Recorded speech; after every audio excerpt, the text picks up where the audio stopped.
It was the 14th of June, 1969, and Clara Weston stood alone in the yard of a farm that was no longer anyone's dream. The funeral had been 3 days ago. The neighbors had come and gone in the way neighbors come and go in small Kansas counties, arriving with their casseroles in ceramic dishes wrapped in dish towels, with their careful, practiced condolences, with the quiet and predatory warmth of people who have decided what is going to happen and are being kind about it in advance. The house was silent now in the way that only a house without its center can be, not empty, because the furniture was there, and the dishes were in the cupboards, and the boots were by the back door, where they had always been, but hollow, the way a bell is hollow, the way something is hollow, when the thing that gave it resonance has been taken out. The smell of her father's pipe tobacco still lived in the walls, sweet and woody and specific, a smell so particular to him that breathing it in a room he was no longer in felt like a form of cruelty the house was inflicting on her without meaning to. She had not opened the windows. She was not ready to let it out. She was not ready for any of it, and yet here she was, 25 years old, standing in the June heat with the sun pressing down on the back of her neck, and 900 acres of Kansas earth spread out before her in every direction, flat and golden and entirely indifferent to her grief, waiting for whatever came next. Edward Weston had died on a Tuesday, which felt wrong to her in a way she could not fully articulate, but could not stop thinking about. He was a man who belonged to Saturdays, to early mornings and long evenings, to the particular quality of Kansas light in the late afternoon when it turned the wheat fields the color of old honey and made even the most ordinary stretch of flat prairie look like something a painter had made up. He had worked this land for 31 years, from the time he was 31 years old, and had taken on the lease from old Hargreaves with nothing but a second-hand tractor and a line of credit that Pruitt's predecessor at the bank had extended with the specific skepticism of a man who expects to be proved right. He had built the farm from that starting point through 3 decades of ordinary hard work and ordinary worry and the ordinary accumulation of knowledge about a particular piece of ground that comes from walking it every season. Learning it the way you learn anything that matters, slowly, incompletely, with the constant awareness that there is more to know. He had taught it to Clara the way some fathers teach their children religion, not through lectures, not through formal instruction in the sense of sitting down and making a lesson of it, but through presence, through repetition, through the slow and patient accumulation of mornings spent side by side in the cab of a pickup truck, driving the fence lines before the day. Properly started, the radio playing something low and half-audible while he talked about the soil, the way other men talked about things they had devoted their lives to. He would say things like this corner of the field drains differently than the rest, because there's a clay layer about 14 inches down, and you can feel it in a wet year when the low spot holds water 2 days longer than everything around it. Or that line of cottonwoods along the creek breaks the wind from the northwest, which is why the corn in the north-central section shows less stress in a dry August than you'd expect given the moisture readings. Small, specific accumulated knowledge, the kind you can only get by staying. He had been 62 years old.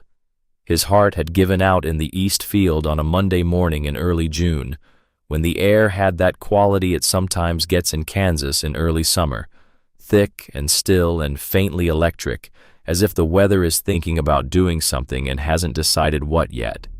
He had been checking the soil moisture in the east quadrant, which was something he did by hand rather than by instrument, crouching down and pressing 2 fingers into the earth just below the surface and holding them there for a few seconds in the manner of a man taking a pulse.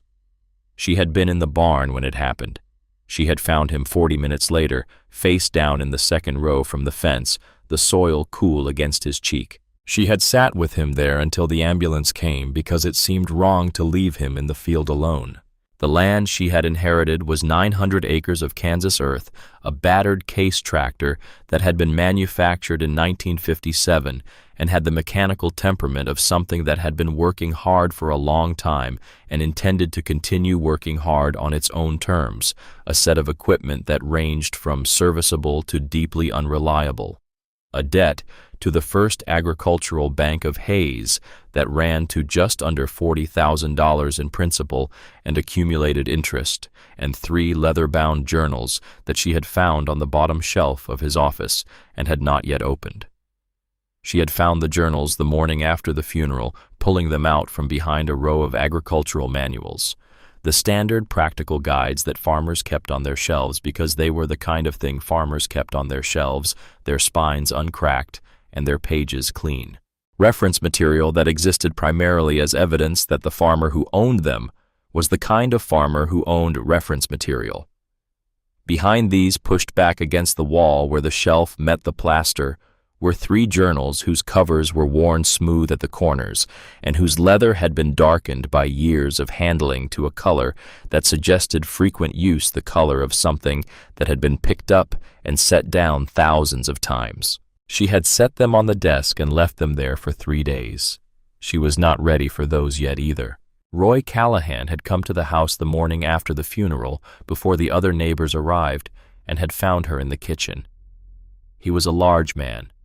Not simply large in the sense of physical scale, though he was that too broad-shouldered and substantial in the way of men who have been doing physical work their entire lives, but large in the way of men who take up more space than their body strictly occupies, men whose presence fills a room beyond its physical dimensions. He had farmed the land that ran along her entire western boundary for more than 20 years. He was 61 years old, and had the face of someone who had been outdoors in every kind of Kansas weather since before he could drive.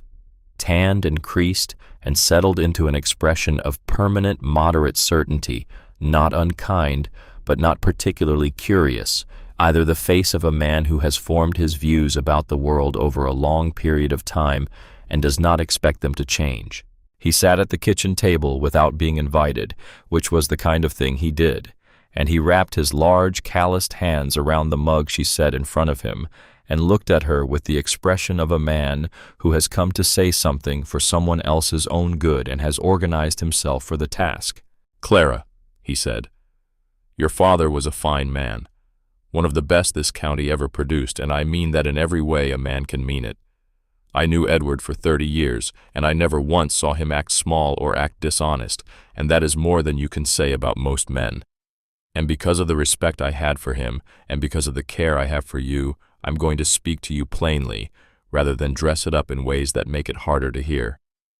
He set down the mug. "This land is not a woman's burden to carry alone. There is no shame in that. There is nothing shameful about it at all. Farming has changed. The machinery alone requires capital that very few individual operators can maintain, and a place this size requires relationships with the elevator and the co-op, and the lenders that take years to build, and that your father spent 30 years building, and that would need to be rebuilt from the beginning. I would give you a fair price for this land, more than fair. You would have enough to satisfy every debt Edward left to set yourself up comfortably in Hayes, or even in Salina if you wanted a bigger town, and to start fresh without any of this hanging over you." He paused. "Think of it as him taking care of you one more time." She thanked him for coming. She showed him to the door. It was not the last time she would hear the same message. Earl Hicks at the co-op delivered a version of it the following week with the gentle condescension of a man who had watched her grow from a child into a young woman and had not in that process updated his mental image of what she was capable of. Pastor Dennison came on a Thursday evening and combined genuine pastoral concern for her well-being with the unmistakable implication that accepting the circumstances God had arranged, which in this case appeared to take the form of Roy Callahan's offer, would be an act of faith rather than defeat. Her father's cousin from Salina drove 4 hours to tell her, in the most loving possible terms, that she was 25 years old and had no experience managing an operation of this size, and that there was no shame in admitting it. Even Arthur Pruitt at the bank sent a letter that week, precise and measured and formally neutral in the way of bank letters, which managed to communicate simultaneously that the institution wished her well and that it would be happy to discuss the loan situation in the context of a potential sale to a qualified buyer. They all saw the same thing when they looked at her. A young woman alone, 25 years old, without a husband or a father or a son, standing in the middle of 900 acres of Kansas earth, with a bank debt and a machinery problem, and no obvious qualification for the task she had apparently decided to undertake. They were not, most of them, acting from malice. They were acting from the accumulated certainty of their experience and their community, from a genuine belief that they understood this situation and that the kind thing to do was to point out the exit before she walked too far in a direction that would cost her more than she could afford to spend. What none of them understood, and what she lacked the language to explain in a way that would have mattered to them, was the nature and depth of what she had been given by 30 years of proximity to a man who understood this land. They saw a young woman who had been until 3 weeks ago her father's daughter. They did not see the 10,000 hours in the pickup truck.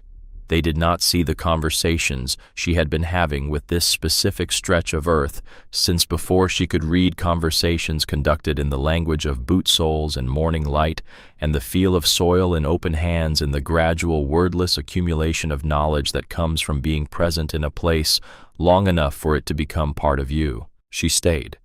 She did not announce it. She simply did not call Callahan back. She did not respond to Pruitt's letter. She did not drive to Salina. On the 4th morning after the funeral, she went to her father's office, sat down at his desk, looked at the 3 journals for a long time, and then opened the first one. Edward Weston had been in the secret interior of his life a scholar. This was not something she had known. It hit her with the specific force of a posthumous discovery, not the force of something terrible, but the force of something that reshapes your understanding of a person you thought you knew, that reveals dimensions you had not known to look for. The journals were not casual. They were not the casual record-keeping of a man who noted things down as an aide-memoire. They were the work of someone engaged in serious inquiry over a long period of time, collecting and cross-referencing and thinking carefully about what the evidence meant, pursuing a subject with the methodical persistence of someone who has decided that understanding it matters. The first journal was dated from the late 1950s, which meant he had been engaged in this inquiry for more than a decade before she was born, and had continued it in parallel with the farm and the mortgage and the raising of a daughter for her entire life, and she had never known. He had been keeping a secret life of the mind hidden on a bottom shelf behind unread agricultural manuals, and the discovery of it was one of the more disorienting experiences of those first weeks. Not because it disturbed her image of him as a father, but because it expanded her image of him as a person in ways that felt simultaneously like a gift and like something taken from her, the knowledge of a dimension of him she would now never get to know directly. He had spent years, more than a decade's worth of entries, building and developing and returning to the same ideas from different angles, studying the agricultural practices of the people who had farmed this continent before the arrival of European settlers and European methods. He had read everything he could find about the agricultural systems of the Haudenosaunee, the Cherokee, the Lenape, the various nations of the eastern woodlands, and the Central Plains who had been cultivating this land for thousands of years before anyone arrived with opinions about row spacing and chemical fertilizers. He had corresponded with a professor at Kansas State.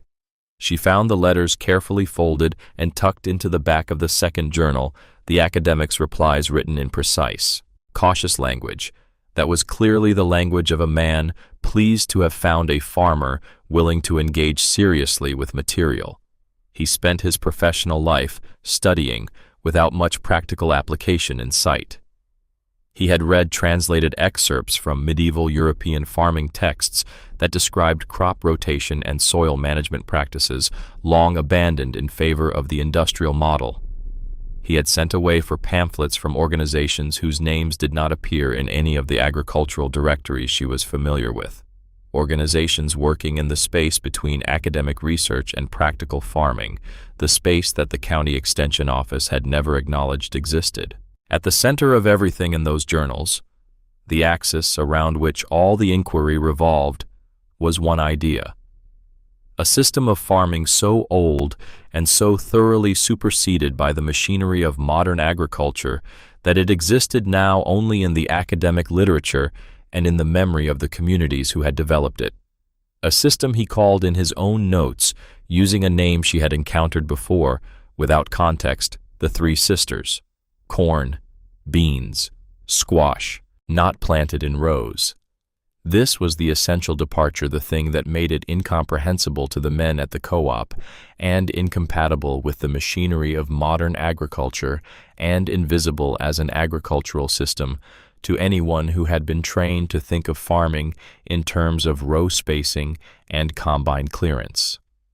The Three Sisters were planted together in clusters in wide circular mounds of loosened earth raised several inches above the surrounding grade, in a spatial arrangement that was not geometric but ecological, not designed by an engineer for the convenience of machinery, but developed over centuries by careful observers of plant behavior for the benefit of the plants themselves.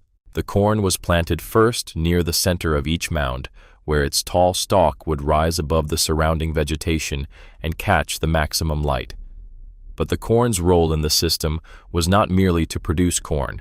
Its strong, upright stalk served as a natural trellis for the beans that would follow it, the vine of the climbing bean wrapping itself around the corn stalk and ascending toward the light without the need for any artificial support. The bean, in turn, was doing something that her father's journals described in terms that made it sound almost miraculous, though the mechanism was thoroughly understood by science through nodules on its roots colonized by nitrogen-fixing bacteria. The bean plant was drawing nitrogen directly from the air, pulling it out of the atmosphere and converting it into a form that plants could absorb through their roots and depositing it in the soil around the mound, feeding the corn and the squash and the soil community simultaneously, acting as a natural fertilizer factory that required no bags from the co-op and no expense on the operating statement. And the squash was the third genius of the system, the element that transformed it from a clever companion, planting arrangement into something more complete and more powerful. The squash vines spread outward from the base of each mound in every direction, extravagantly covering the ground between the mounds in an expanding canopy of enormous leaves that by midsummer formed a nearly unbroken cover over the entire planted area. This canopy did three things simultaneously, each of them critically important. It shaded the soil from the direct sun, dramatically reducing the evaporation of soil moisture on hot, dry days. It trapped the dew that formed in the cool of the early morning, holding it against the soil surface until it could be absorbed, and it suppressed the weeds that would otherwise compete with the corn and beans for resources, creating a living mulch that required no additional labor and improved rather than depleted the soil beneath it. His sketches of the system were precise and patient, the work of a man who had looked carefully at something and tried to render it accurately. Root systems shown in cross-section, the different depths and lateral spreads of the three species diagrammed in relation to each other. Canopy views showing the geometry of the mounds and the spacing between them. Seasonal diagrams showing the progression of the system through the growing year from the first corn shoots to the full summer canopy to the autumn harvest. He had tried it in a half-acre plot behind the barn. The journals documented this experiment carefully over 2 growing seasons in the mid-60s. The yield from the half-acre was not dramatically higher than comparable monoculture plots of the same size. He had not expected it to be, and the journals were clear-eyed about this. The system's advantage was not in immediate yield. The system's advantage was in what it did to the soil over time, and in what healthy soil eventually produced in the way of sustained and resilient abundance. The half-acre plot showed it already in the 2 seasons he had documented. The earthworm population was 3 times higher than in the surrounding ground. The soil structure was measurably different, looser, more porous, darker in color, with a texture between the fingers that spoke of organic matter and biological activity rather than the dense, compacted, chemically saturated earth of the surrounding fields. After a dry spell that left the rest of the farm showing stress, the Three Sisters plot remained green and productive, the squash canopy holding moisture in the soil that the surrounding bare earth had long since surrendered to the air. But he had never scaled it up. He had never taken the system from the experimental half-acre and applied it to the 900 acres that constituted his life's work and his life's debt. The journals were honest about the reasons, cataloging them with the same care he brought to everything. The bank would not have extended a line of credit for an unproven method that could not be harvested with standard equipment. The co-op would not have understood the seed order, and the conversation that would have followed would have been the kind of conversation that traveled in a county like this one to every ear before the week was out. The machinery did not exist.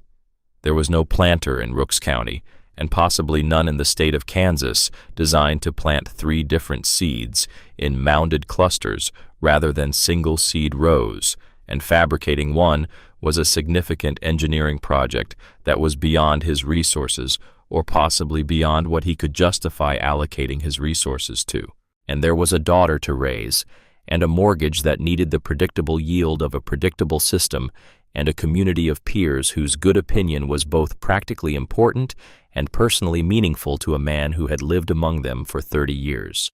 He had written near the very end of the 3rd journal, in an entry dated October of the previous year, 8 months before the Monday morning in the East Field, 8 months before everything changed, a single paragraph that she read 3 times in a row, sitting at his desk in the afternoon light before she set the journal down. The older I get, the more clearly I see that I have been a coward about this. I have known for 15 years, perhaps longer, if I am being scrupulously honest with myself, that there is a better way to work this land. Not just a marginally better way, but a fundamentally different way, a way that works with the land rather than against it, that builds what we keep depleting, that creates the conditions for long-term abundance rather than consuming those conditions in the pursuit of short-term yield. And I have spent 15 years constructing reasons not to try it. The bank, the neighbors, the machinery, the risk, the timing. There is always a reason, and the reasons are not entirely false. They have real weight. They describe real obstacles. But if I sit here in this office in the October evening and look at myself honestly, what I see is not a man who was prevented from doing what he knew was right. I see a man who was afraid of being wrong in public, afraid of the laughter at the co-op and what it would do to 30 years of carefully maintained standing in this community, afraid of Callahan's face when he looked at my fields. The land has been trying to tell me something for 30 years, and I have been too much of a coward to listen. Perhaps someone braver than me will listen one day. Perhaps the land is more patient than I deserve. I hope so. She sat at the desk for a long time after she set the journal down. The afternoon light moved across the floor. The smell of tobacco was in the room. Outside, the Kansas evening was settling over the fields, the light going golden and then amber, and then the deep, saturated orange of a June sunset, the shadows lengthening across the 900 acres that were hers now in all the ways a piece of land can be yours, legally, financially, emotionally, and in the particular way that land becomes yours when you have been learning it since before you could name the learning when it is woven into you at a level below conscious knowledge. She understood what he had left her. She understood all of it now. Not just the deed and the debt, not just the equipment and the obligations, but the secret thing, the thing he had spent 15 years being too afraid to pursue. He had left her his dream in the same way people leave things they cannot bring themselves to throw away and cannot bring themselves to use, carefully preserved, hidden from the people who would not have understood it, waiting for someone who might. He had not planned this, she was fairly certain. The journals were not a message written to her. They were a private record of a private inquiry, and the fact that they were now in her hands was the result of his dying unexpectedly at 62 and leaving her as the sole person with access to his office and its bottom shelf. But the effect was the same. He had given her a direction. He had given her something to be brave about. She picked up the third journal and walked outside into the evening heat and stood in the middle of the yard for a while, looking at the 900 acres in the fading light, feeling the weight of the decision that was forming in her. She was 25 years old. She had 3 months of savings. She did not own a combine harvester, and what she was planning could not in any case be harvested with one. She had never managed a farming operation at this scale. She had never negotiated a line of credit alone, or driven a truckload of grain to market alone, or hired labor, or managed the full complexity of running a 900-acre farm through an entire growing season without another adult in the house. But she had 10,000 hours in the pickup truck, and she had her father's hands, and she had what he had left her. She set the journal down on the porch railing and walked to the barn and turned on the work light and pulled the planter out to the middle of the floor and stood looking at it with her hands in her pockets, thinking about what it would need to become. The co-op on a Tuesday morning in the second week of June was the specific social institution it had always been, a low-ceilinged building with fluorescent lighting and a concrete floor that had been poured in 1948 and had the cracks to prove it, presided over by Earl Hicks from behind a long counter that disappeared under seed catalogs and order forms in a way that suggested the counter had not been fully visible since sometime in the early 1960s. It smelled of fertilizer and burnt coffee, and the particular composite smell of a place where physical things and commercial transactions happen in close proximity over a long period of time. It was the social center of the farming community in a way that was not incidental to its commercial function, but constitutive of it. You went there to buy things, and you went there to know things, and the knowing and the buying were part of the same transaction. Clara arrived at 8:30 on a Tuesday morning, parked the truck in the gravel lot between a John Deere pickup and Roy Callahan's Green International, whose dented passenger door she recognized from 100 yards. She walked in through the propped open door and set her father's third journal open to his planting diagrams on the counter in front of Earl Hicks. "I need to put in a seed order," she said.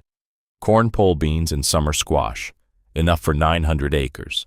The pause that followed was the specific pause of a man whose mind has moved quickly to a conclusion and who is now managing the question of how to respond in a way that is appropriate to the social situation. Earl Hicks took off his glasses and polished them on his shirt, which was something he did when he was giving himself a moment. Behind her, she could feel the room's ambient conversation losing momentum, the talk trailing off in the way it does when something more interesting than the current conversation has presented itself. "Clara," Earl said, using the tone of voice he had been using with her since she was 7 years old, the tone that communicated kindness and the assumption of a certain limited capacity on the part of the person being spoken to. That's a big garden order, honey. What are you actually planning for the season?" "That is what I'm actually planning," she said. "You can't run a combine through squash vines and bean poles." Callahan's voice from behind her and to the left, carrying with the effortless volume of a man accustomed to being heard. "How are you proposing to harvest 900 acres of that arrangement?" She turned to look at him. He was standing near the feed bag pallets with his arms folded, and an expression that managed to be both dismissive and, she thought, faintly curious. The expression of a man who does not take what he is hearing seriously, but is interested in a detached way in how the person saying it will respond to the obvious objection. "By hand, if I have to," she said. The laughter began at the back of the room. It was not cruel, or not primarily cruel, which she wanted to be accurate about even later, even with all the reasons she had to remember it otherwise. It was the laughter of people who believe they are looking at something they understand completely, who are confirming for each other the shared knowledge that this situation is exactly what it looks like. It was the laughter of a community enforcing its own sense of what was possible and what was not. She paid for her seeds in cash from an envelope she had prepared, counting the bills out carefully on the counter, while the conversation behind her resumed at a volume designed to include her as an audience. She heard it as she was picking up the receipt. "Weston's Folly," someone said. "Graves," she thought, or possibly Sutton. The tone was amused and certain and final, the tone of a name being assigned to something that has already been categorized. She loaded the seeds into the truck and drove home without stopping anywhere, the seeds in the bed behind her and the journal on the seat beside her and the name following her down the county road at the pace of a community certainty which travels faster than any truck. The First Agricultural Bank of Hayes had occupied its brick building on Main Street since 1891, a span of time that gave the institution a solidity and an authority that it traded on consciously and carefully. Arthur Pruitt had managed it for 22 years, and had in that time developed a settled and reliable view of the agricultural economy of Rooks County and the people who constituted it. He was a thin, careful man who dressed with a deliberate formality that was slightly in excess of what the county required, which was not an accident but a statement.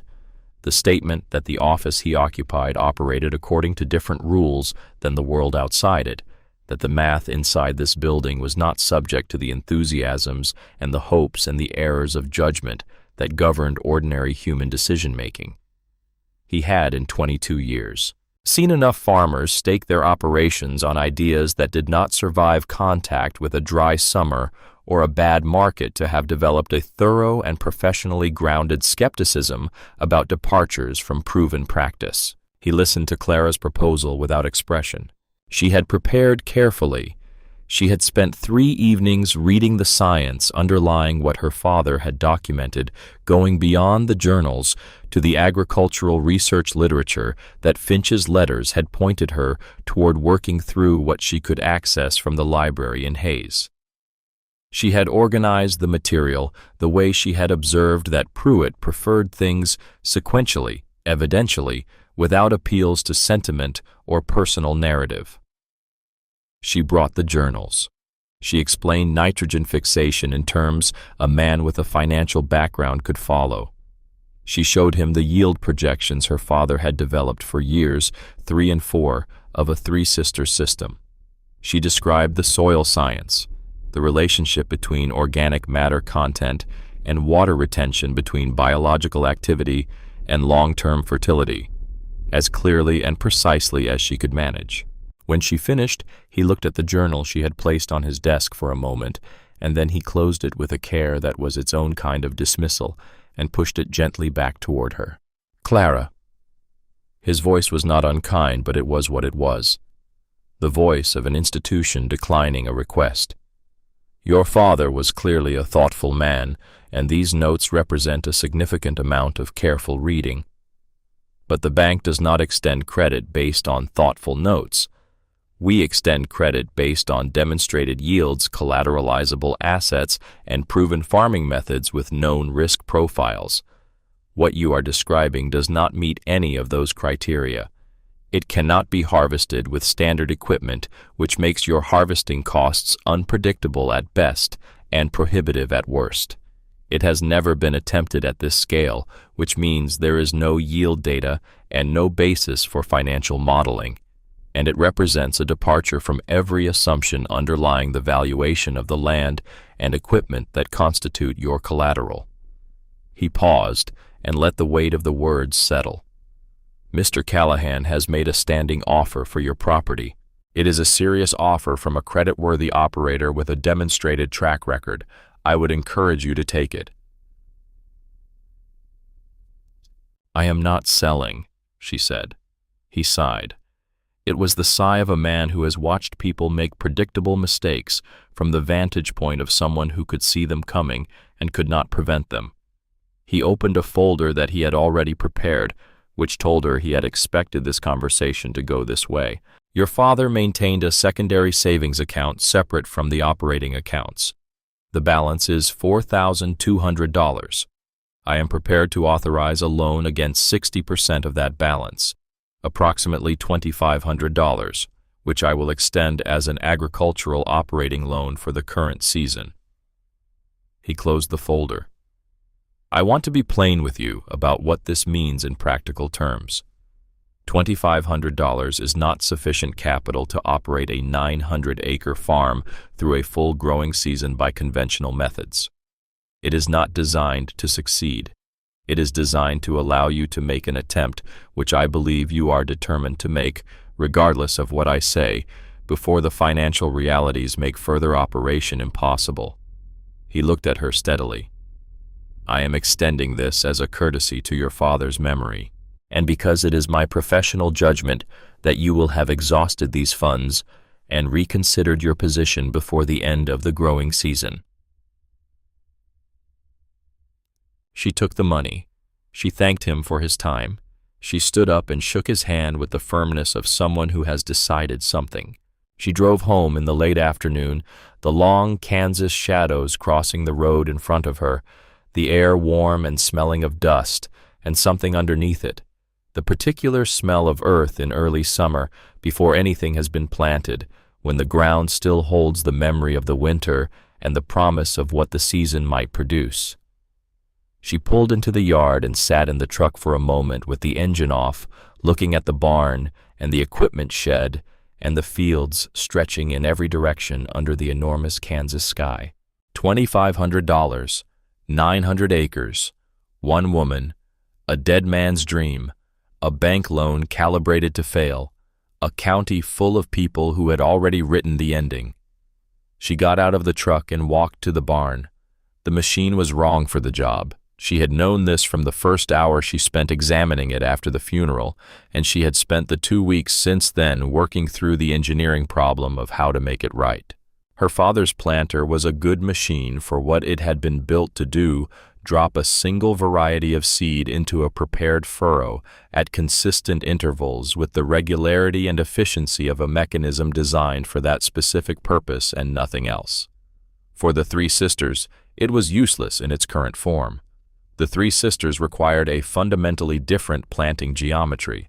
Wide raised mounds of loosened earth, elevated 4 to 6 inches above the surrounding soil, spaced approximately 4 feet from center to center, with 3 different seeds, placed at 3 different depths and 3 different horizontal positions within each mound.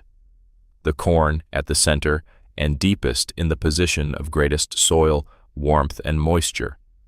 The beans in a ring around the corn at medium depth, where their roots would establish in the nitrogen-rich zone between the corn and the outer edge. The squash at the perimeter of the mound, shallower, positioned to spread outward across the intervening ground between mounds. No machine in Rooks County had been built for this. No machine in any county she knew of had been built for this, because the agricultural machinery industry had not in its entire history been asked to produce a machine for planting in this configuration.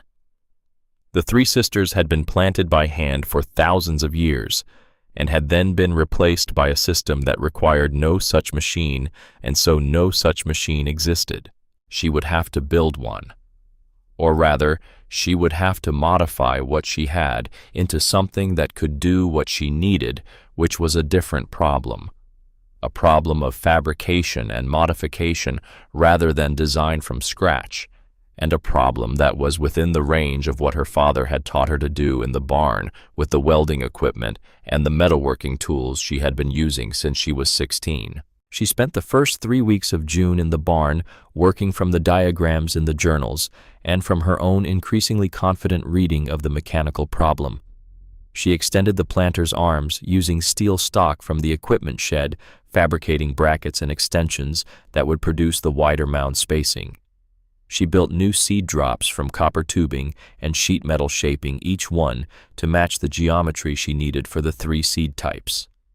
She rigged a secondary hopper above the main hopper for the bean seed and fabricated a third wider funnel arrangement for the squash, engineering the feed mechanism so that all 3 seeds would drop into the correct positions within each mound in a single pass.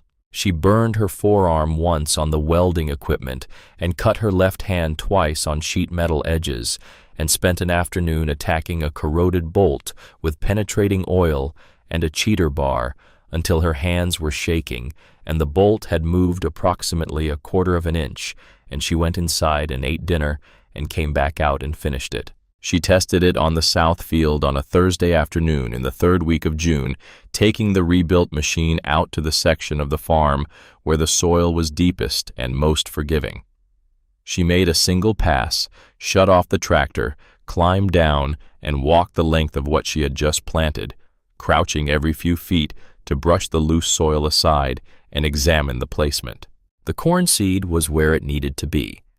The beans were mostly in the correct position with some variation toward the center that she could correct by adjusting the feed timing.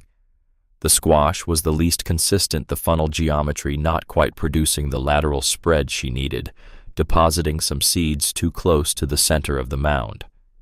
She noted each problem. She went back to the barn. She made 3 more modifications over the following 2 days, testing after each one on a small section of the south field. On the 3rd iteration, the machine did what she needed it to do. Not perfectly. Nothing she built ever worked perfectly, but acceptably with the 3 seeds in reasonable positions within each mound and the mound spacing and geometry matching what the journals had described. She put in the full planting order the following morning. The planting itself took 5 weeks of work from before sunrise to after sunset. She drove the tractor across 900 acres in the deliberate, methodical grid the journals had described, making pass after pass, building up the rows of mounds across section after section of the farm. She lost a bearing in the 3rd week, a deep-seated mechanical failure that stopped her cold for 4 days while she waited for the part. And during those 4 days, she prepared seed beds in the sections she had already planned for the following week, working with the broad fork, driving it into the soil by hand, and working it back and forth to loosen the earth and raise the mounds manually. It was slow work and exhausting work, and it made her back ache in a way that she knew from experience was going to be with her for the rest of the summer. She ran short of pole bean seed at about 800 acres, a miscalculation she blamed on her own measurement error in the early planning, and drove to a supplier in the next county who had a similar but not identical variety, and spent 2 nights wondering whether the difference in the bean variety would matter. The journals didn't specify. The system was robust enough that she decided the risk was acceptable, and she planted the substitute variety in the remaining sections and watched them through the summer to see how they differed. They differed in ways she could measure and none that seemed to matter. The neighbors watched from the county road. She knew this because she could see it from the tractor seat, the trucks that moved past the farm at the particular pace of a vehicle whose driver has somewhere to go but is in no hurry to arrive. They watched, and they talked, and the talking reached her through Dale, after Dale arrived in the form of what people were saying at the co-op and the feed store, and in the conversations that stopped when she walked into them. She kept driving. Dale Morrow appeared on a Wednesday morning in the last week of July, standing at the far end of the lane with his hat in both hands and the specific posture of a man who has come to ask for something and is uncertain about his welcome. He was 23 years old, brown and lean from outdoor work, with gray eyes that had a quality of direct attention that could be read depending on who was reading it as either alertness or wariness. He had lost his father's land to foreclosure the previous autumn, 300 acres, 8 miles east, 20 years of his father Arthur Morrow's work absorbed by the machinery of a bank exercising its contractual rights, which is a machinery that operates without any particular speed or urgency because it doesn't need to. He had been living in Hayes since then, doing work where he could find it. He had heard about Clara's farm from Earl Hicks, he told her, which meant he had heard about Weston's folly, and he had driven out on the theory that a farm being run by someone who was apparently doing something without a clear precedent might at least need labor that it couldn't otherwise attract. "Have you heard of companion planting?" she asked. He had not heard of companion planting. She went inside and came back with the first journal and handed it to him. "Read this," she said. "All of it. Come back Monday if you're still interested in working here." He came back Monday, carrying the journal in both hands and wearing the expression of a man who has read something that required more mental revision than he had expected when he sat down with it. He gave her back the journal without speaking immediately, and she interpreted this correctly as the silence of someone still processing. "Walk with me," she said. She took him through the south field, where the corn was already a foot above the surface, and the bean vines were beginning their first tentative reaches upward. She explained the system, the way her father had explained it to himself in the journals, not as a technique, but as a relationship, not as a methodology, but as a community of organisms engaged in a kind of mutual support that had been refined over centuries. The corn and the beans and the squash were not three crops sharing a space out of convenience. They were participants in a system that had been selected over long periods of time by people who understood through patient observation and accumulated generational knowledge that certain combinations of plants helped each other survive in ways that no individual plant could achieve alone. Dale listened without interrupting. He looked at the plants. He crouched down at one of the mounds and examined the soil around the base of a cornstalk, pressing his fingers in and drawing them out and looking at what they showed him. "My father's land never had soil like this," he said. "This is only the first season," she said. "Wait." He started work the following morning and proved to be over the weeks and months that followed exactly what the farm needed. A man who worked without requiring constant direction, who observed carefully and thought carefully and modified what he was doing based on what he saw rather than on what he had been told to expect, who had the farmer's fundamental understanding that no two sections of ground are exactly alike, and that working land well requires paying attention to the specific rather than applying the general. He was not immediately convinced of the system's merits. She could see this in the first weeks, the slight reservation in his manner when she explained the theory behind something, the careful neutrality of a man doing a job he has agreed to do without yet having formed a view about whether it was a good job to do. He was honest about this when she asked him directly in the second week of August. "I think you believe what you're doing," he said. "I'm not sure yet what I think about whether it works." "Fair enough," she said. He became a believer not through argument or persuasion, but through his hands, which was the only way anyone ever really became a believer about anything that happened in the soil. It happened in stages that she watched from a middle distance. The first time he crouched at the edge of a bean mound in late August and held the soil between his fingers and looked at it with the expression of someone encountering something unexpected. The morning in early September, when he came to find her in the barn to report with a matter-of-fact precision that barely concealed the astonishment underneath it that the earthworm count in the Three Sisters sections was running at a density he had never seen in soil under active cultivation. The afternoon he sat on an overturned bucket at the edge of the field for 20 minutes without doing anything visible, just looking with the specific quality of attention that means a person is thinking hard about what they are seeing. She did not mark these moments aloud, she let them accumulate. By the end of the first season, the yield was modest. She had expected it to be modest. The journals were clear on this point, and she had internalized it thoroughly enough that the modesty of the yield did not shake her in the way that it might have shaken someone who had expected immediate dramatic results. The yield was approximately 60% of what a comparable monoculture corn crop would have produced in a normal year on the same acreage. It was enough to make the minimum payment to the bank. It was enough to buy seed for the following season. It was enough to pay Dale's wages and cover the fuel and the parts. It was enough to survive into the next year, which was all she needed it to be. Callahan drove past the farm on a Saturday afternoon in mid-October slowly in his green International. She watched him from the porch, and he did not stop. She watched the truck disappear around the bend in the county road and felt the familiar weight of his certainty. Not oppressive in the old way, but still present the awareness of a man who believed that time was working in his favor, and that patience was the only strategy he needed. He was not entirely wrong about the time and the patience. He was wrong about whose side they were on.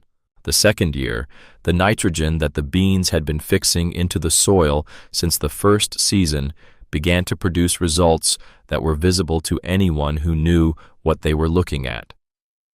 The corn in the Three Sisters sections was growing taller and darker than anything she had seen on comparable ground under conventional management. The difference between the Three Sisters sections and the small monoculture control section she maintained at the north end of the farm was by mid-July of the second year striking enough to be visible from a moving vehicle on the county road. The squash had established itself across the ground between the mounds with an almost aggressive completeness. The canopy by August nearly unbroken, the leaves enormous and healthy and dark in the way that plants are dark when they are growing in soil that has what they need. She measured the soil moisture under the squash canopy at the height of a dry August and compared it to the moisture readings in the control section and in samples she took from Callahan's fence line with his permission, which he gave with the casual certainty of a man who expected the data to confirm what he already believed. The readings were not subtle. The soil under the Three Sisters canopy was holding moisture at a rate significantly above what the surrounding ground was showing, and what the surrounding ground was showing was not bad by Kansas standards. It was a reasonably good moisture year. The difference she was measuring was not the difference between a dry year and a wet one. It was the difference between soil that had been prepared for moisture retention and soil that had not. She did not share these readings with anyone except Dale, who noted them in the farm log she had started keeping with the same methodical precision her father had brought to his journals.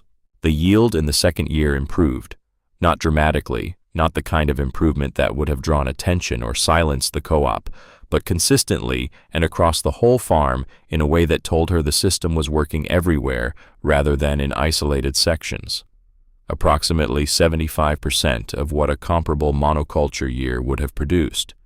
Better than the first year, less than conventional.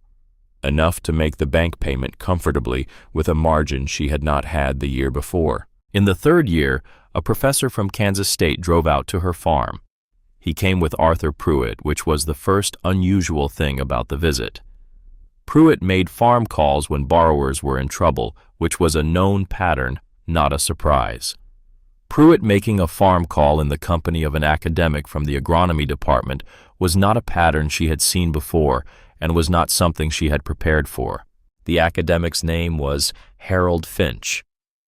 He was in his late 50s, with the particular physical quality of someone who spent significant time outdoors despite holding an office. The hands of a man who handled earth rather than paper. The slight permanent squint of someone who spent time looking at landscapes in bright light. He explained that he had become aware of her farming operation through a chain of informal communications that had started with Earl Hicks at the co-op and had traveled through several intermediary conversations before reaching someone in his department who had mentioned it to him. He was, he said, a specialist in soil science with a secondary interest in pre-industrial agricultural systems, and what he had been hearing about the soil conditions on her farm was sufficiently anomalous that he had wanted to see it for himself. He wanted to take samples. She looked at Pruitt, who was standing slightly to Finch's left, with the expression of a man who has facilitated something and is reserving judgment about whether facilitating it was the right call. "I am observing," Pruitt said. "Of course," she said. And to Finch, "Help yourself."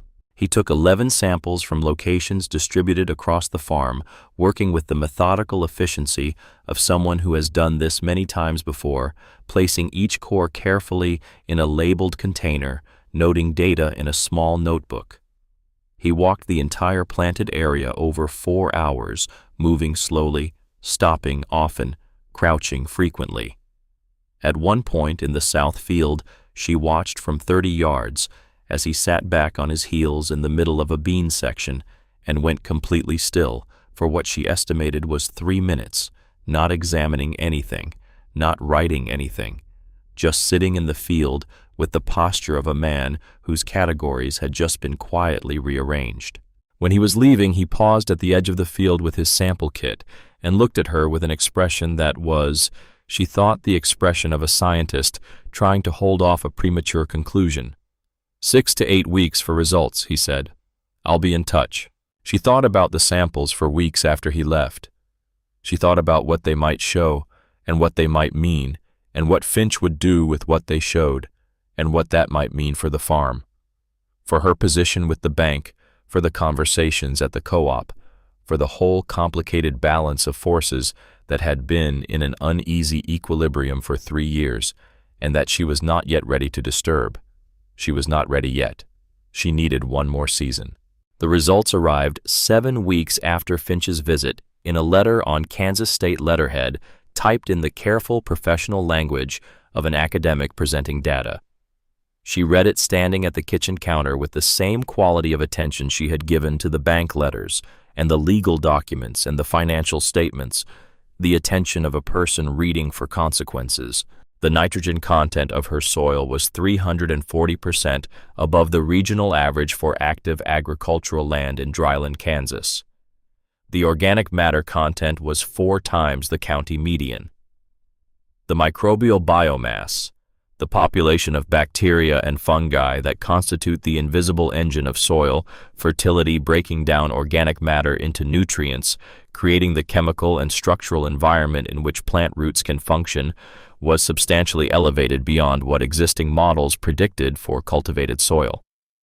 The water retention capacity was described in language that a scientist uses when he wants to be technically accurate, but cannot quite contain the fact that what he is describing is remarkable. The earthworm population density was 18 times the sample average from the neighboring farms. She called Finch the afternoon the letter arrived. "I want you to publish it," she said. "I know you want to, but I need you to wait." There was a pause on the line. "How long?" "1 more season, until after the 1973 harvest." She explained the situation with the debt.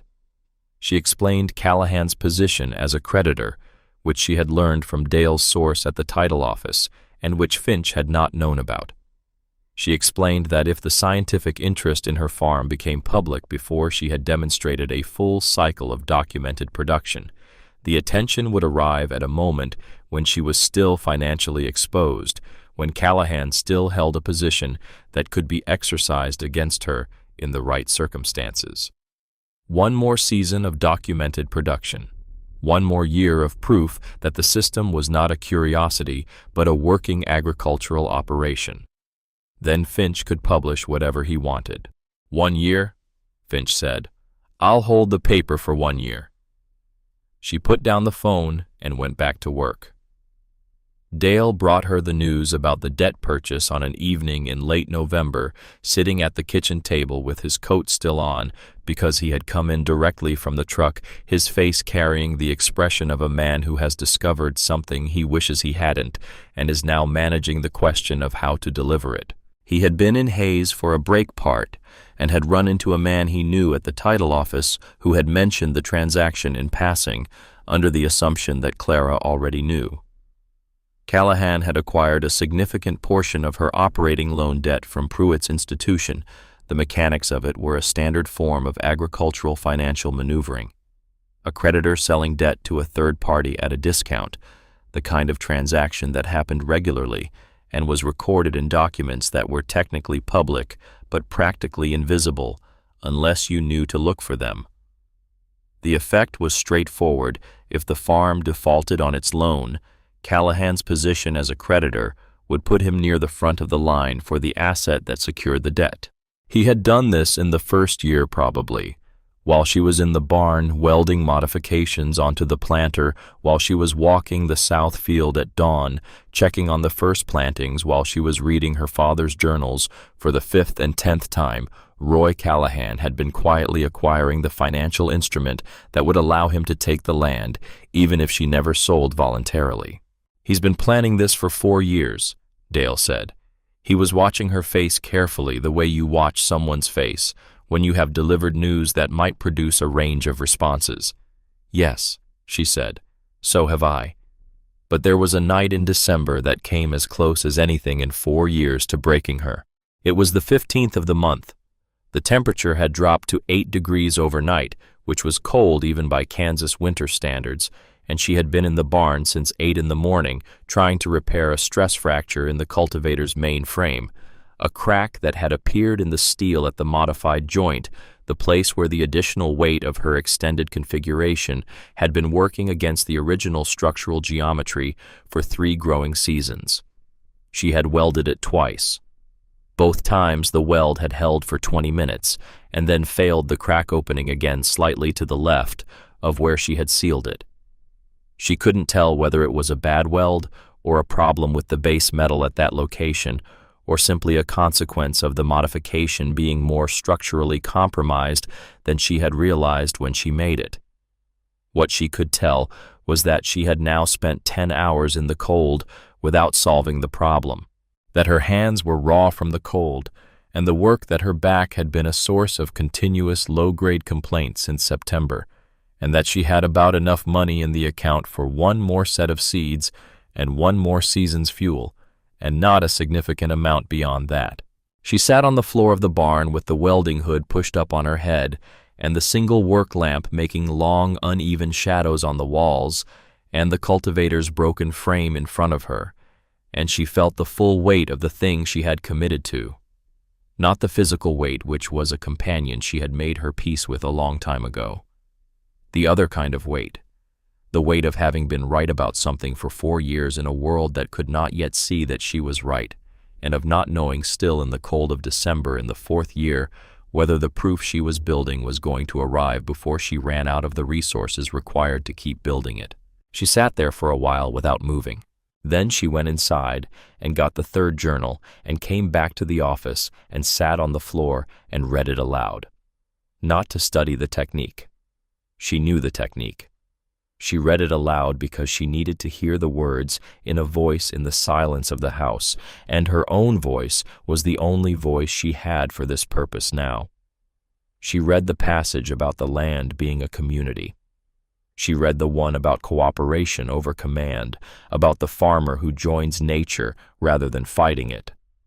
She read the October entry, the one about cowardice and 15 wasted years, and the hope expressed with more humility than confidence that someone braver might one day try. Her voice broke at the end of that last passage, and she let it break, and she sat there in the office with the journal in her lap and the lamp on, and the Kansas winter outside the window, absolute and dark and entirely indifferent, and she let herself feel the full loneliness of the thing she had taken on before she put it away again. She sat there until she was done. Then she dried her face on her sleeve and went back to the barn and worked on the cultivator for another 2 hours. She found the problem on the 4th attempt. A hairline crack in the base metal running perpendicular to the fracture she had been trying to repair, invisible under normal lighting, but visible under the work lamp at a specific angle. She ground down the area, built up the weld carefully over the full extent of the underlying crack, rather than the surface fracture, let it cool slowly and tested it. It held. She tested it again in the yard at midnight by the light of the truck's headlights, running the mechanism through its full range of motion. It held. She stood in the cold yard for a moment, in the truck's light, and looked at the dark fields around her. the fields she had planted and tended and was building into something. And then she went inside and slept. Spring was coming. The ground was ready. She could feel it there beneath the frozen surface, the biological community she had spent 4 years building, patient and dark and alive, holding everything she had put into it, waiting for the season to begin. The spring of 1973 arrived with a stillness that felt to Clara like something that was trying not to be noticed. She had grown up in Kansas and had spent her entire life learning its weathers in the way that you learn any language you have been immersed in since birth, not through study, but through the slow accumulation of exposures until comprehension becomes a form of instinct rather than cognition. She knew the smell of incoming rain and the specific texture of a sky that had made up its mind about what it was going to do. She knew the difference between a dry week and a dry month and a dry season, the way you know the difference between a person having a bad day and a person undergoing something more fundamental. What she felt that spring beginning in March and deepening through April was not a bad week. It was a sky that had made a decision. April was dry in the way that April in Kansas is sometimes dry, noticeably worth mentioning at the co-op enough to make farmers look more carefully at their soil moisture readings and think about their irrigation schedules, but not beyond the range of what the county had experienced and recovered from many times. By mid-May, the language had changed. The creeks were running low. The pastures in the county's eastern sections were showing stress earlier than they typically did. The radio station began including water table updates in its morning agricultural reports. By the end of June, the word drought appeared in the county newspaper for the first time in more than a decade, and the farmers who remembered the last one were not dismissing the comparison. Clara and Dale had been preparing since April, not in the dramatic way of people responding to a crisis, but in the quiet, methodical way of people who have been building toward a particular kind of test for 4 years and who can feel the test approaching. They adjusted the squash spacing to maximize the canopy coverage for the season-filling gaps in the previous year's distribution to ensure that by midsummer, the living mulch would be as complete and unbroken as possible. They added composted organic material around each mound, straw, and previous year's squash vines and kitchen compost, to supplement the soil's natural mulch and provide additional moisture retention. They checked and serviced every element of the modest gravity-fed irrigation system her father had installed, testing each valve and each pipe junction.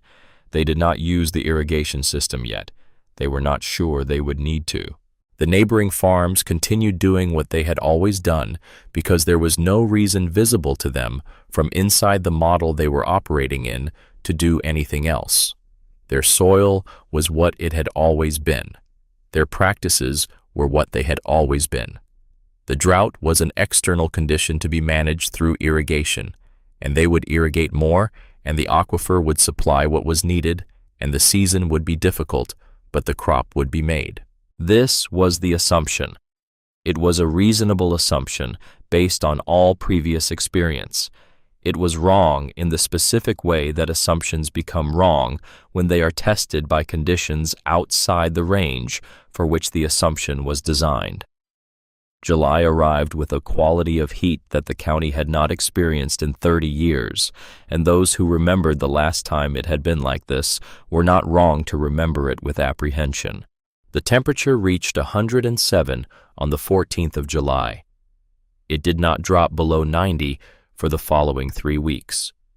The air was almost completely without humidity, not merely dry, but aggressively dry, the kind of air that pulls moisture out of exposed surfaces with a persistence that you can measure against the inside of your mouth at the end of a day outdoors. The sky was the pale bleached white of extreme heat, cloudless in the specific way that feels permanent rather than temporary, the kind of sky that does not appear to be waiting for anything. The monoculture farms began to fail. They failed from the ground up. the way soil-based systems fail invisibly first in the places you couldn't see, in the capillary structure of the topsoil as it lost moisture, and then hardened as it lost moisture, and then began to crack as the hardening progressed. The organic matter that would have held water in a living soil was absent. Decades of tillage and chemical treatment had reduced the biological community to near zero, and without biological activity, there was no organic matter being produced, and without organic matter, the soil had no capacity to retain what water fell on it. By mid-July, the bare earth between the monoculture rows had baked to a surface that behaved in practical terms like fired clay, hard, impermeable, hot, reflecting the sun upward into the corn plants above it rather than absorbing it. The corn turned yellow at the tips, first the earliest stress signal, the leaf margins crisping and rolling inward as the root systems exhausted the available moisture and found nothing beneath.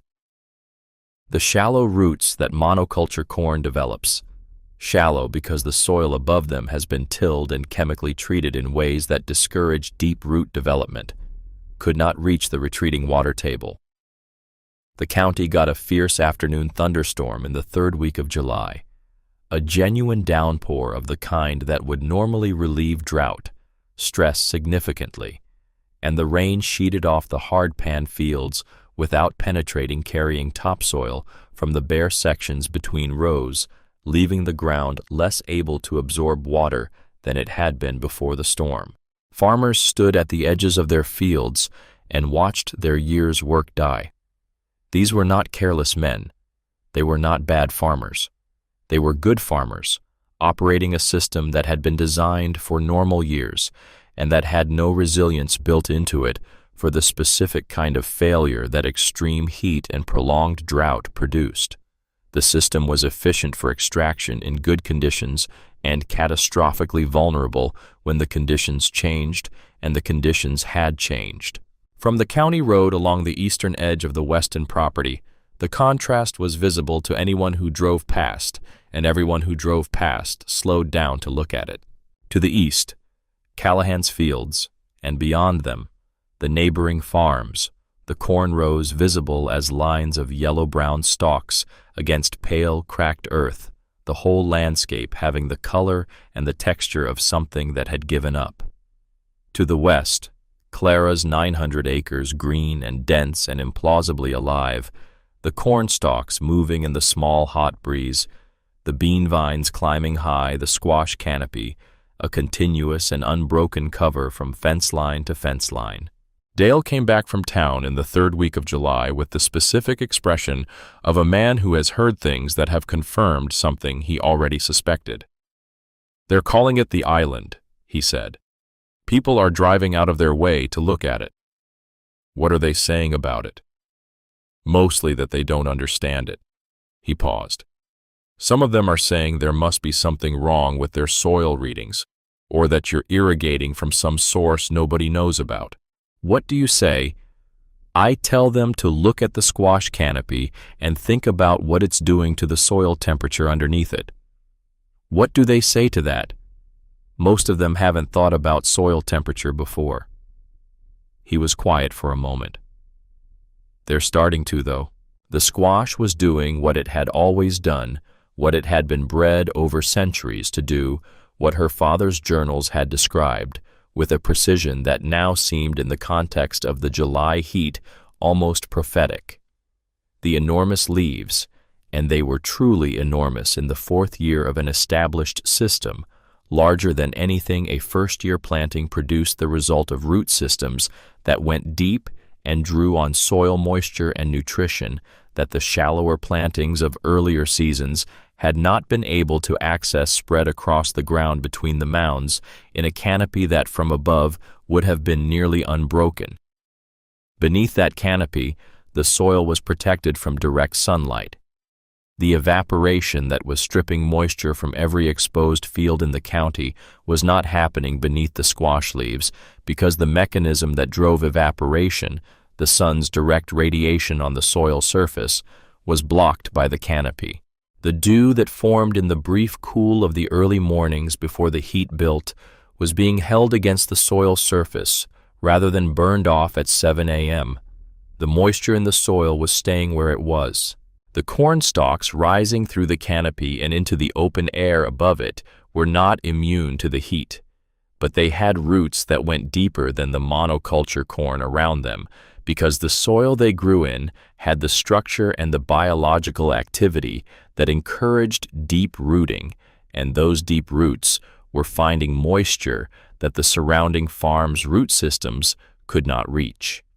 And the bean vines climbing the corn stalks were in the relatively protected zone between the corn and the canopy, partially shaded by both, experiencing something closer to tolerable conditions than anything exposed to the direct July sun. It was not a perfect defense. It was not an invulnerability. In a drought severe enough and prolonged enough, even the Three Sisters system would have failed, would have been pushed beyond the capacity of even the healthiest soil to compensate for the absence of rain. But 1973 was not that drought. 1973 was a hard drought, a damaging drought, a drought that would bankrupt farms and change lives and be talked about for decades. It was not the total catastrophe that would have overwhelmed everything. And in a drought that was hard but not total, the difference between soil that had been built for resilience and soil that had not was the difference between a harvest and nothing. Roy Callahan came to her door on the 22nd of July. She heard the truck in the lane from the kitchen where she was eating lunch, something she did quickly and without much attention when she was in the middle of a critical growing period, sitting at the table for 15 minutes with whatever she had made her mind already in the fields. She stood at the kitchen window and watched him park and get out and come toward the house, and what she saw in the way he moved was something she had not seen before from Roy Callahan, who moved through the world with the easy, settled authority of a man who is certain of his position and has never had reason to revise that certainty. What she saw now was a man carrying something heavy, moving the way you move, when the weight of a thing is not external but internal, when you are carrying it in the chest rather than the hands. She let him knock twice before she opened the door.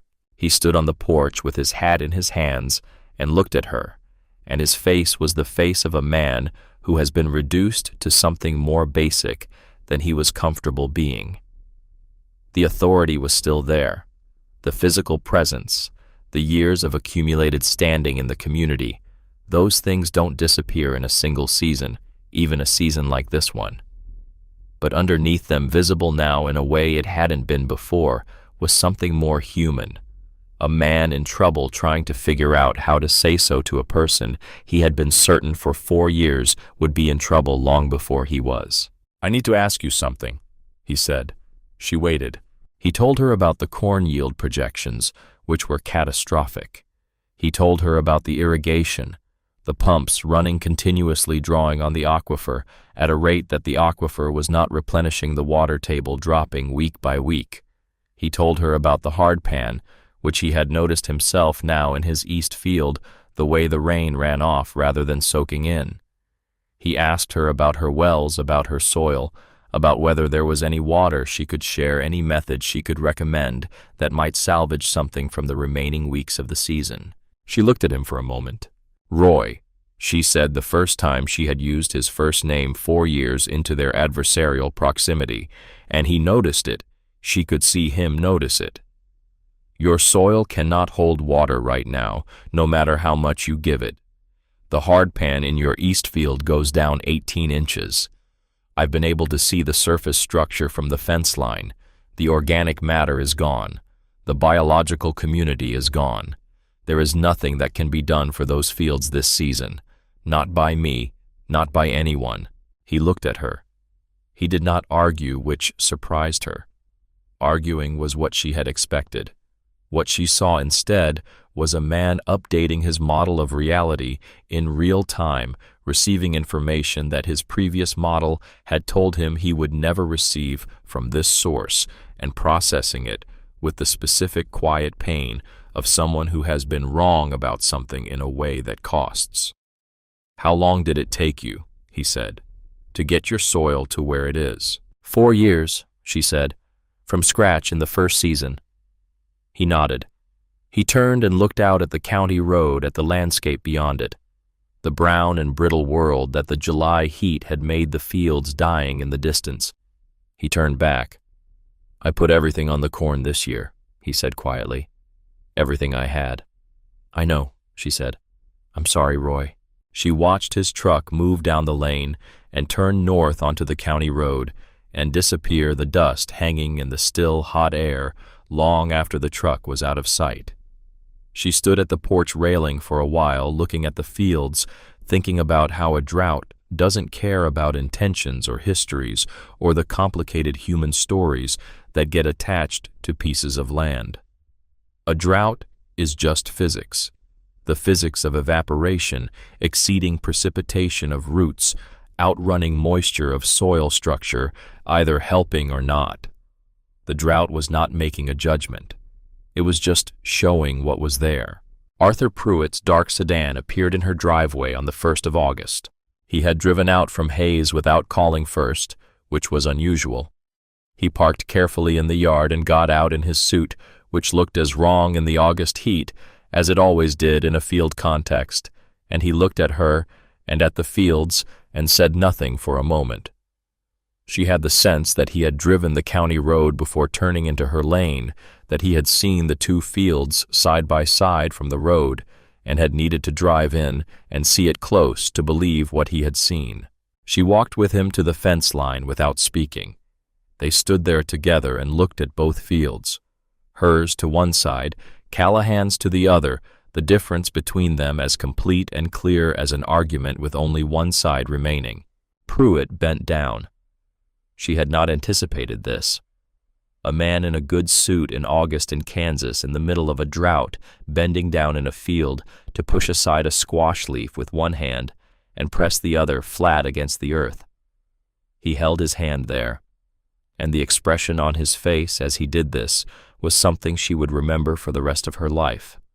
The expression of a man encountering physical evidence that contradicts a deeply held belief, the specific quality of surprise that comes from touching something you had been told was not possible, and finding that it is not only possible, but present unmistakable cool against your palm. He crumbled the soil between his fingers. He looked at it. He stood up. 47 farms, he said. On my books. You are the only one current on the loan. He looked at the horizon. Callahan will go to foreclosure. Within 60 days, probably faster. 3 others in the same position, maybe more, by September. This is going to be the land transfer from this season is going to be larger than anything we've seen since the 30s. He paused. He looked at his hands, at the dark soil still on his fingers. He looked at her. "Clara," he said, and his voice had a quality she had not heard from him before. Not the banker's careful neutrality, not the managed professional sympathy of their earlier conversations, but something more direct, more human. The voice of a man who has arrived at a place he had not planned to arrive at and is being honest about where it is. I designed that first loan to be insufficient. I want to say that plainly to you. I designed it that way deliberately because I believed it was the most responsible way to manage what I was certain was an inevitable foreclosure. I thought I was being practical. I thought I was reducing harm. He paused. I was being incurious. I looked at what you were doing and decided I understood it before I understood it, and I was wrong, and that matters because there are farmers in this county who are losing everything right now who might not be if the bank had been asking different questions 4 years ago. He held out his hand. "I'm sorry." She shook his hand. Not warmly, not coldly. Honestly, which was the only way she knew how to do things by then. He drove away. She stood at the fence line until his car was a small shape on the county road, and then she turned back to the fields and walked through them in the late afternoon. The August heat still intense, but the evening coming on, the light beginning to shift toward the long shadows of a Kansas summer evening.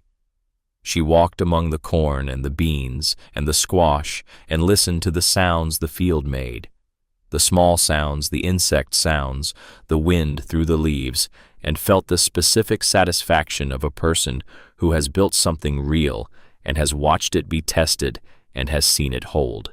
The harvest that fall was not a record crop, and she had never expected it to be. It was what it was, the product of a system that had been building for 4 years toward a test it had just passed in a county where passing any test at all in the summer of 1973 was an achievement that the market was prepared to price accordingly. She began hiring in September as the harvest approached. The labor pool was larger than it had ever been. The bankrupt farms were laying off hands good men who knew farming and needed work. Men who had heard about the island from the county road and who came to work for her with the quiet attention of people who are in the process of revising their understanding of something they thought they knew. They pulled corn from stalks intertwined with living bean vines and loaded squash from under the protective canopy and worked through the harvest with a focus that she had not expected and that told her they were watching as well as working, paying attention to what they were handling and what it meant. Dale was there from the first day to the last, moving through the harvest with the focused competence of a man who knows what he's doing because he has been doing it carefully for 4 years, whose knowledge of this specific farm and this specific system was by now as deep and as practical as any knowledge Clara possessed. He managed the day workers with the quiet authority of someone who has earned rather than been given his position. And at the end of each day, he brought her the numbers and the observations, and they sat at the kitchen table and went through them together in the easy, practical shorthand that develops between people who have been working toward the same thing for a long time. The grain elevators in the county were close to empty by October. What Clara brought to them was, in the context of that autumn, something very close to the only supply available from the immediate region. The buyers came to her. The prices they offered reflected the arithmetic of scarcity with the brutal clarity that markets produce when the supply side of an equation has collapsed. She sold everything, every bushel of corn, every pound of beans, every last piece of the enormous squash harvest at prices that bore no resemblance to the prices of any previous year in her experience. She sold it all, and the numbers she wrote down at the end of the season were numbers she had not imagined writing when she had stood in her father's office 4 years earlier with the journals in her hands and the county's certainty pressing in from every direction. She walked into the First Agricultural Bank of Hayes on a Tuesday morning in the first week of November. The lobby was occupied by several farmers she recognized sitting in the waiting chairs with the specific stillness of people waiting for news that will not be good, their hats in their hands, their faces carrying the complicated expression of men who had worked hard their entire lives and were now sitting in a bank waiting to be told what that work had amounted to. She did not stop. She went upstairs. She sat down across from Arthur Pruitt and placed a cashier's check on the desk in front of him. The full balance, principal and interest, and 4 years of accumulated obligation in a single payment. He looked at the check. He looked at her. He did not speak for a moment, and she did not expect him to, because there was nothing adequate to say, and he was intelligent enough to know it. She said, "Thank you for your time, Mr. Pruitt." She went downstairs and through the lobby past the farmers in the waiting chairs and out into the November morning.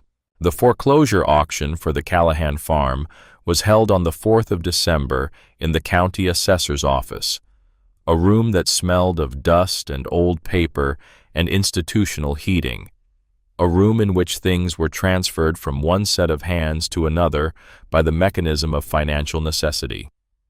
It was a small room for a large event. There were perhaps 15 people present, bank representatives, 2 or 3 professional land speculators from Hayes who attended these auctions regularly, 1 or 2 neighboring farmers cautiously interested in expansion. Roy Callahan was in the back corner. He was standing alone near the wall, slightly apart from the other people in the room, and he was wearing the same work clothes he had worn when he came to her door in July. He looked like a man who had been stripped of the things that had defined him, not his character, not his basic decency, which was real despite everything, but the outer things, the things that had been built up over 40 years of success and standing, and the particular confidence of a man who has been right about most things most of the time and has never had a strong reason to question his rightness. Those outer things had been taken by the summer, and what was left was something quieter, and she thought more genuinely him. She had prepared her number carefully. She had walked the fence lines of that land in the summer and pressed her hands against the hardpan and taken informal samples and assessed what the restoration would cost in time and labor and patience. She had calculated the years it would take to bring the soil back to the baseline she had started from on the original Weston acreage, and the years beyond that before it would reach the condition of the land she had been building for 4 years. She knew what she was buying. She was not buying a functioning farm. She was buying 840 acres of damaged earth and a challenge she knew how to accept. She raised her card when the bidding reached her number. No one bid against her. The gavel came down. She turned before leaving and looked at Callahan across the room. He was looking at her.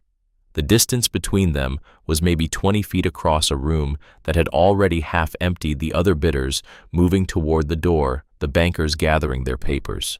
In that distance across 4 years of adversarial proximity and competing certainties, something passed between them that was not the clean resolution of a narrative, but something more complicated and more honest. The recognition of two people who had each staked everything on a version of the truth, who had each paid the price their version demanded, and who were now standing in the same room after the test had been run and the results were in. He nodded. She nodded. She walked out into the December air.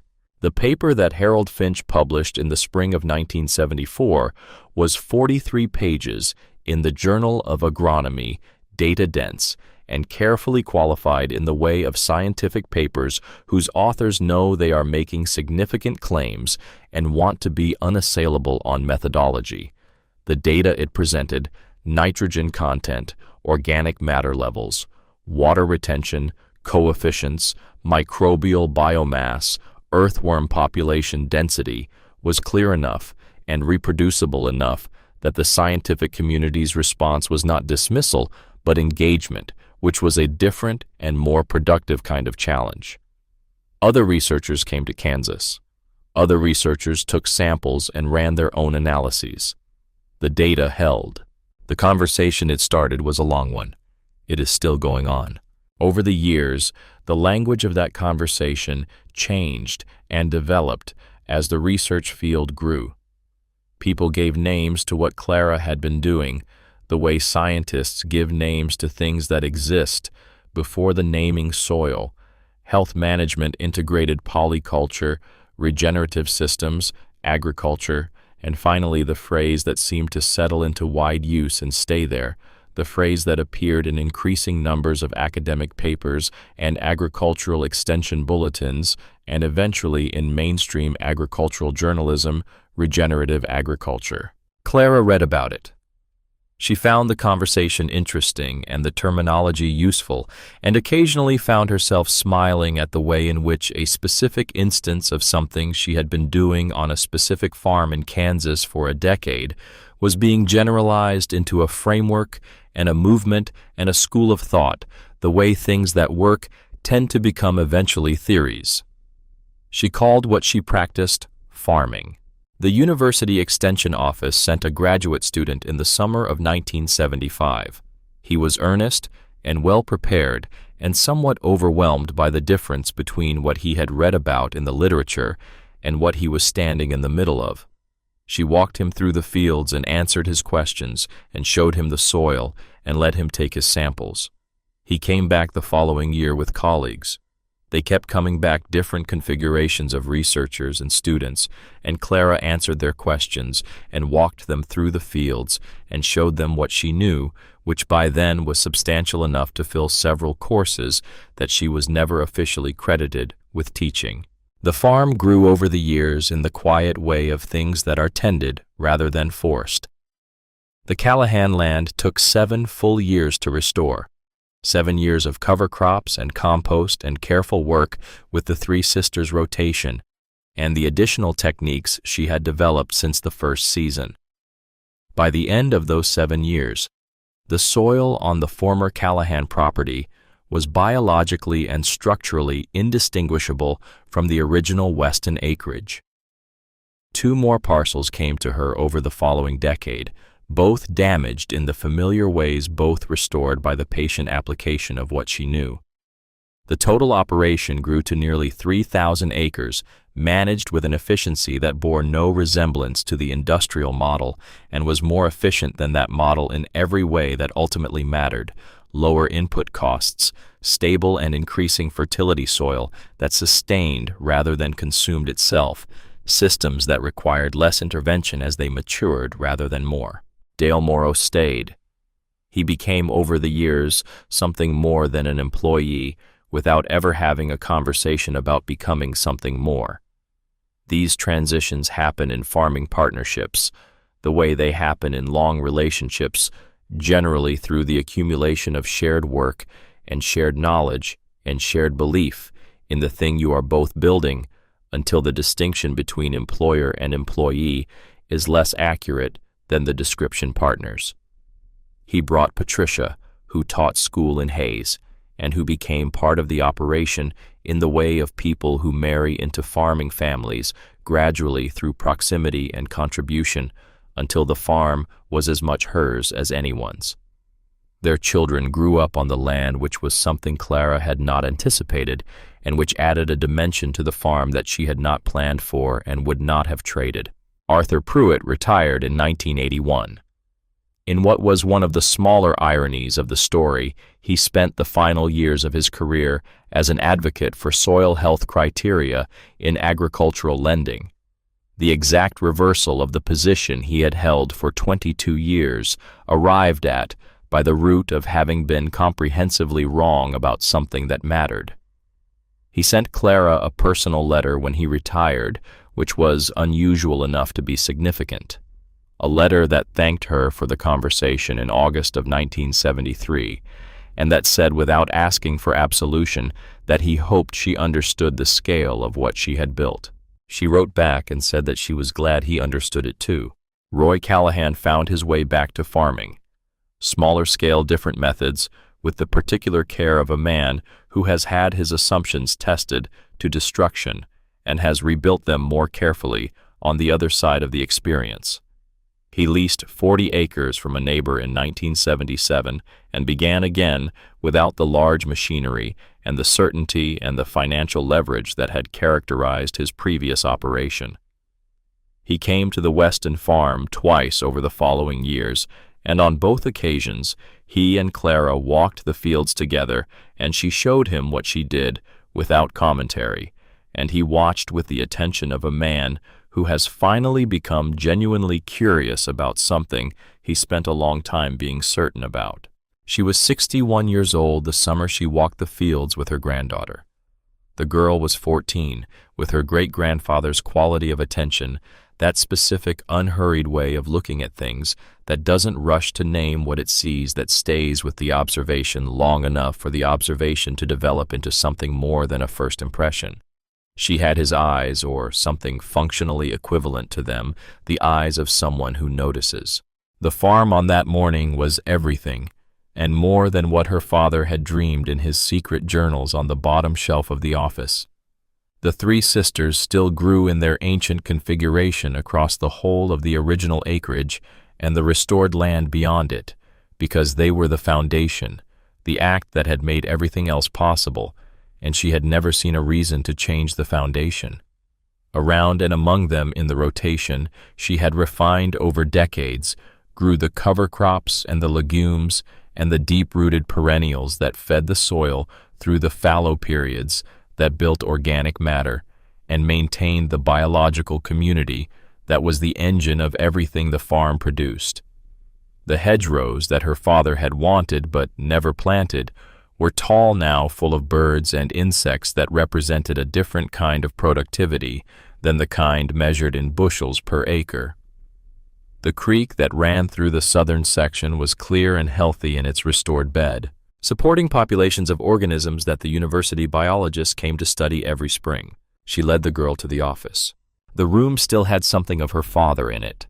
Whether it was truly the smell of his tobacco after all these years, or whether she had simply held it in memory long enough for it to be present regardless of whether it was actually there, she could not have said, and the distinction no longer seemed important. She went to the bottom shelf of the bookcase, moved aside the agricultural manuals that were still there, still unread, still serving the same purpose they had always served, and took down the 3 leather-bound journals. They were worn through at the corners now, the leather blackened and softened with decades of handling, the pages swollen slightly and soft at the edges, the whole assembly having the look of something that had been used completely and without reservation for exactly what it was made for. She placed them in her granddaughter's hands. The girl took them with both hands and looked at them for a moment. The worn covers, the weight of them, the density of what they contained, and then looked up. "Grandma," she said. Her voice had the quality of someone standing at the edge of something large, trying to see the full extent of it. "What was the secret? How did you do it when everyone else failed?" Clara looked out the window.